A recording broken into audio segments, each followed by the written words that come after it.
Io ormai mi sono fatto la ragione, mia sorella ce l'ho nel cuore e sia dove sia, ce l'ho qua, nel mio cuore. Da 6 anni ormai Paolo Noventa fa i conti con il dolore per la scomparsa di sua sorella Isabella. Sì, forse si è rassegnato alla sua morte, ma non si è ancora arreso al fatto di non sapere che fine abbia fatto il corpo della donna barbaramente uccisa dai fratelli Deborah e Freddy Sorgato con la complicità della tabaccaia Manuela Cacco la notte del 16 gennaio 2016.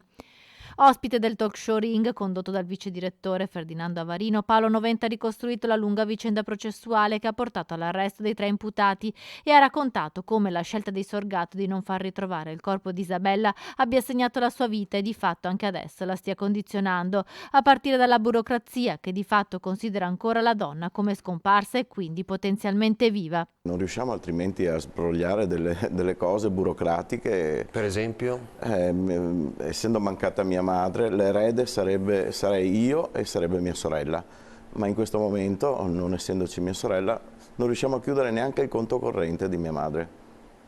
Rimane attivo con dei costi, parliamo di conto corrente, ma anche della casa, la successione sulla casa di mia madre. Nelle prossime settimane Isabella dovrebbe essere dichiarata ufficialmente morta, ma per Paolo la speranza di trovare il corpo della sorella rimane. L'unico appello che posso fare è se qualcuno, qualche persona che ha conosciuto Freddy sapesse qualcosa, avesse intuito qualcosa, magari quei di dove giorni, potrebbe averla nascosta,